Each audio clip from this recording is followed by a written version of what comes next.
You already know someone who quietly makes real money, and you have no idea how. Maybe it's a guy from high school who never seemed ambitious, driving a plain truck, paying cash for things you're still saving toward. Maybe it's a neighbor who works odd hours and never talks about work at all. Someone who seems suspiciously relaxed about money for reasons you've never bothered asking about. You probably assumed it was luck, or a family connection, or some angle you'll never have access to. Here's what's actually happening. 15 businesses that used to be everywhere in America quietly disappeared from public attention over the last few decades. Not because they stopped making money, but because nobody's watching them anymore. Your brain filters them out automatically. Not because you're not smart enough to notice them, but because they don't look impressive. They don't get magazine coverage. Nobody's making a documentary about them. If you want to see exactly what's quietly building real income in 2026 while everyone else chases things that only look impressive, subscribe now and stay through this whole list. Because by the end of it, you're going to look at ordinary things completely differently. Here's what you need to understand before we start. Every business on this list shares one trait.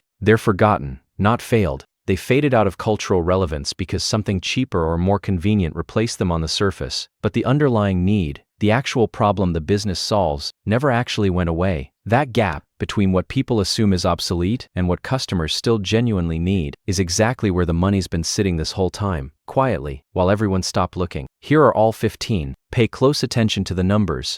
Number 1. Typewriter repair. This sounds like a joke until you check the actual demand. Typewriters have quietly become a design object again, showing up in boutique hotels, coffee shops, and the homes of a growing demographic that wants tactile, analog objects in an increasingly digital life. Skilled repair technicians are almost extinct in most metro areas because nobody trained a new generation once the machines fell out of everyday office use in the 90s. A repair runs $80 to $150, and technicians who still do this work routinely report wait lists stretching months, not because demand is small, but because supply of people who know how to do it collapsed decades ago. One retired repairman in Ohio, a man who'd been doing this since the 70s, mentioned to a local reporter a few years back that he'd been turning down work for over a decade simply because there was too much of it and not enough of him. That's not a story about nostalgia. That's a supply and demand imbalance most people never think to look for. Number 2. Film photography processing. Digital cameras were supposed to end this business permanently, and for a while, they nearly did. Then film came back, not as a mainstream default, but as a deliberate choice among photographers and a younger generation discovering it for the first time.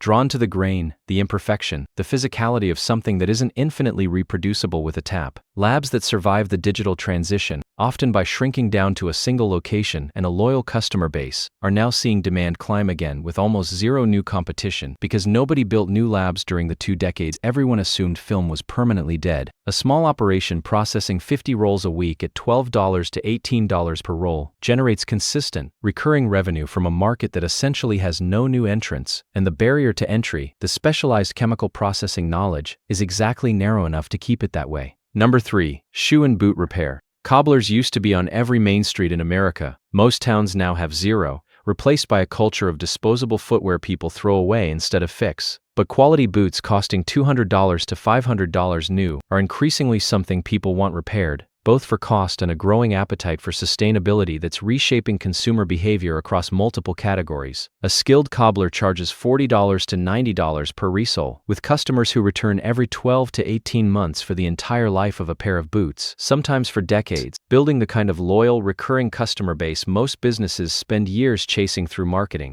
The barrier isn't money, it's finding someone willing to learn a trade that stopped being taught in vocational programs decades ago. Number 4. Piano tuning. Pianos are heavy, expensive, and rare in new construction, but the ones already out there, in living rooms, churches, schools, concert halls, still need tuning twice a year to stay usable. The number of working tuners has declined steadily for years, even as the installed base of actual pianos remains enormous, sitting quietly in millions of homes across the country. A tuner charges $100 to $180 per visit, completing 4 to 6 appointments daily, in a market with genuinely limited supply and remarkably stable demand that has almost nothing to do with trends, fashion, or the broader economy.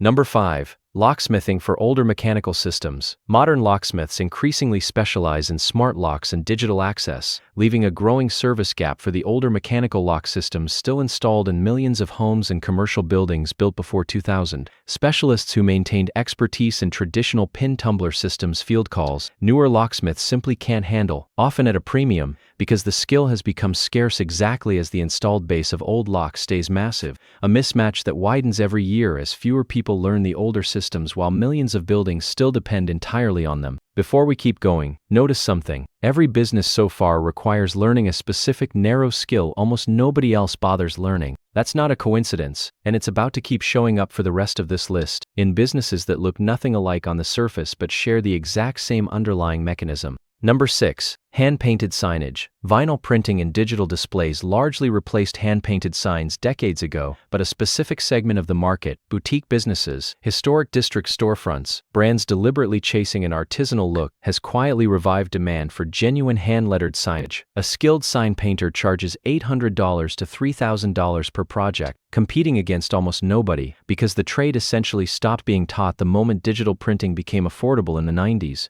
leaving a small, aging pool of practitioners commanding premium rates for work that once would have been considered ordinary. Number 7. Antique and vintage appliance repair. As modern appliances have gotten cheaper and more disposable, an underground market has emerged around people wanting to keep vintage stoves, refrigerators, and washing machines running, both for aesthetic reasons and because many older units were genuinely built to outlast their modern replacements by decades. A specialist willing to source obsolete parts and learn discontinued repair techniques can charge $150 to $400 per repair, serving customers with essentially no other option, since most modern appliance repair services won't even attempt to work on equipment this old. Number 8. Chimney sweeping. Modern heating largely replaced fireplaces as a primary heat source, but millions of homes, especially older housing stock across the Northeast and Midwest, still have functioning fireplaces requiring annual inspection and cleaning to stay code compliant and insurable. The trade has quietly shrunk as fewer young people enter it, even as demand stays stable, tied to insurance requirements and fire safety codes that don't fluctuate with cultural trends.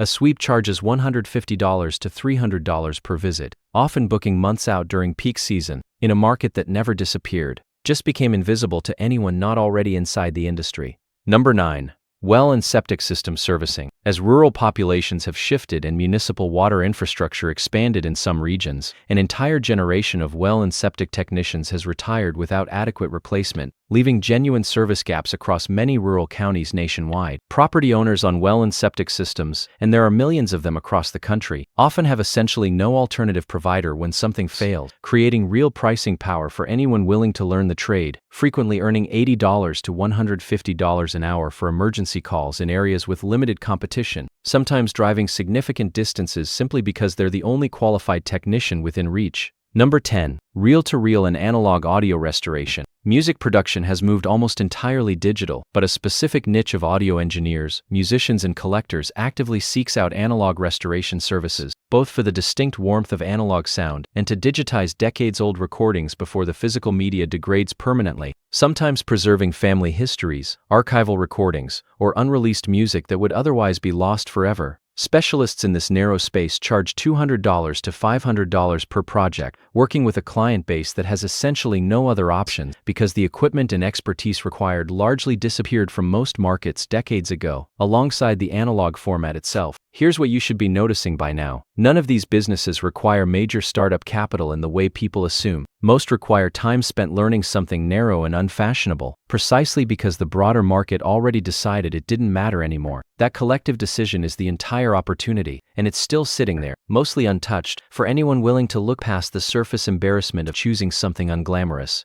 Number 11. Manual typewriter restoration for resale. Beyond individual repair work, an entire secondary market exists around fully restoring vintage typewriters and office equipment for resale to collectors, interior designers, and prop houses supplying film and television productions constantly in need of period-accurate details. A fully restored, working vintage typewriter sells for $200 to $600, depending on brand and condition, to a buyer pool that includes collectors, gift shoppers, and set decorators, an audience that barely existed 20 years ago and has grown steadily as nostalgia and design aesthetics have shifted toward physical, tactile objects. Number 12. Mechanical pinsetter maintenance. This one is genuinely obscure, and that's exactly why it belongs on this list. Mechanical pinsetters, the machines that reset bowling pin, were largely phased out in favor of automated systems. but hundreds of older bowling alleys across the country still run legacy mechanical equipment requiring increasingly rare specialized maintenance that almost nobody under the age of 60 still understands. Technicians who apprenticed under aging mechanics before the trade nearly vanished, now field calls from alley owners across multiple states, unable to find anyone else who understands the equipment, charging $90 to $130 an hour, often training exactly zero replacement. Because almost nobody has any reason to learn a trade this narrow, even though the machines themselves can run reliably for another 30 years with proper maintenance, quietly outlasting the people qualified to service them. Number 13. Letterpress printing. Digital printing crushed traditional letterpress decades ago, but a specific growing segment of the wedding and stationery market has revived demand for exactly the tactile, artisanal aesthetic letterpress provides. Something digital printing simply cannot replicate no matter how sophisticated the technology becomes. Studios running restored antique presses, bought for a fraction of original value because almost nobody else wanted heavy, obsolete printing machinery, now book wedding season invitations 6 to 8 months in advance, charging $8 to $15 per invitation suite, competing against almost no other letterpress operations within a 100-mile radius in most regions because the equipment itself has become too scarce for new competitors to easily enter, effectively locking out competition through physical scarcity alone. Number 14. Payphone and utility easement kiosk leasing. Nobody thinks about old payphone infrastructure anymore, which is exactly the point. Most cities still have thousands of former payphone easements, small parcels of sidewalk or private property with existing utility hookups that municipalities are eager to lease out for modern kiosk use, digital advertising displays, charging stations, package lockers, because the underlying utility connections already exist and installing new ones from scratch elsewhere would cost significantly more. A single well-placed advertising kiosk on one of these leased easements can generate $600 to $1,200 a month in ad revenue with almost no ongoing labor once installed. The infrastructure that made this valuable in the 90s never went anywhere. Only public awareness of it did. Number 15. Cemetery headstone cleaning and restoration.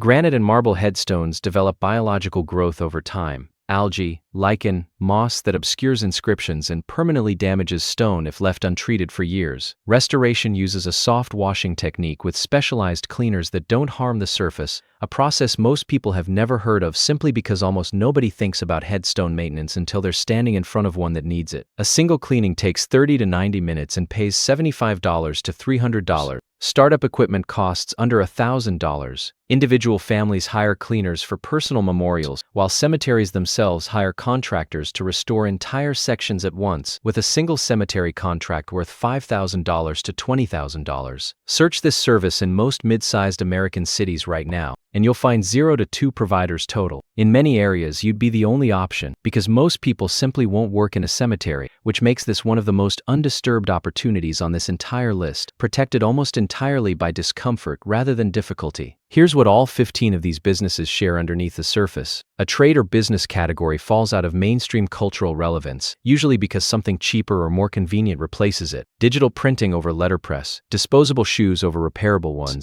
smart locks over mechanical systems, automated pin setters over mechanical ones. The people already working the old trade retire or shift careers, and almost nobody trains to replace them, because conventional wisdom writes off the entire category as obsolete the moment a flashier alternative appears. Meanwhile, the actual installed base, the pianos, typewriters, chimneys, headstones, and mechanical systems already out in the world, doesn't disappear anywhere near as fast as the workforce serving it does, creating a widening gap that most people never think to look for. That gap is predictable and measurable once you know to look. Demand declines slowly, often over decades, tracking the gradual replacement cycle of physical objects that take generations to fully phase out. Supply of skilled providers declines much faster because nobody wants to train for a category the culture has already declared dead, meaning the workforce shrinks well ahead of the actual demand curve. Somewhere inside that gap, for a specific closing window of time, remaining demand chases a shrinking pool of people willing to do the work, and pricing power shifts dramatically toward whoever's still standing, often without any deliberate strategy on their part beyond simply not quitting. None of these businesses require the kind of startup capital that stops most people cold. Most require 18 months to 2 years spent genuinely learning a narrow skill almost nobody else is bothering to learn, precisely because the broader market has collectively decided the skill no longer matters. That collective decision, made by millions of people simultaneously walking away from a category, is exactly what creates room for the small number of people willing to walk toward it instead, without needing permission, funding, or a business plan anyone would take seriously at a bank. The timing matters more in 2026 specifically than it has in years. Many of the tradespeople who kept these older skills alive through the decades when demand first started fading are retiring in large numbers right now, often without training a single successor, taking decades of specialized knowledge with them into retirement permanently. That creates a closing window, a narrow moment where the remaining expertise is still accessible, still learnable from someone still willing to teach it, before it disappears entirely and has to be reconstructed from nothing by whoever eventually notices the gap years later, at significantly higher cost and difficulty.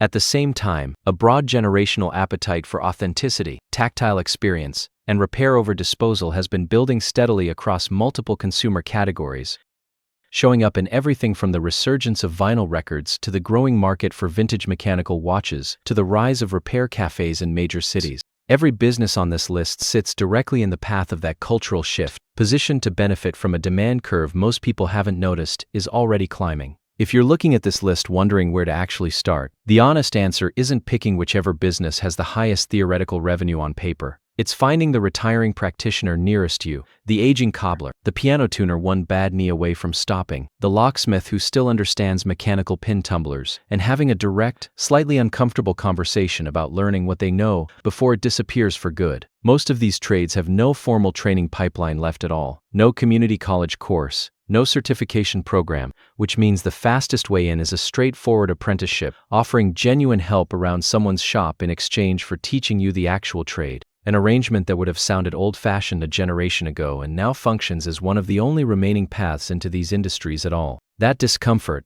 walking up to a stranger and asking to learn something most people stopped thinking about decades ago, is the entire barrier keeping these opportunities as quiet as they currently are. It costs nothing beyond a willingness to feel slightly foolish for a few conversations, a small price compared to what's waiting on the other side of it. Every business on this list is running somewhere right now, serving customers who have nowhere else to go, charging rates that reflect genuine scarcity instead of manufactured demand, operating without competition not because the work is impossible, but because almost nobody else is willing to show up for it. Most of them will still be running in 10 years, whether or not anyone watching this decides to learn the trade behind them. The pianos will still need tuning. The headstones will still need cleaning. The old locks will still need servicing long after the people who understand them today have retired or passed away. The only real question is whether that knowledge gets passed on to someone new before it disappears entirely, or whether it quietly vanishes along with the last person who still remembers how any of it actually works, leaving behind nothing but an empty market and a demand that never went away in the first place.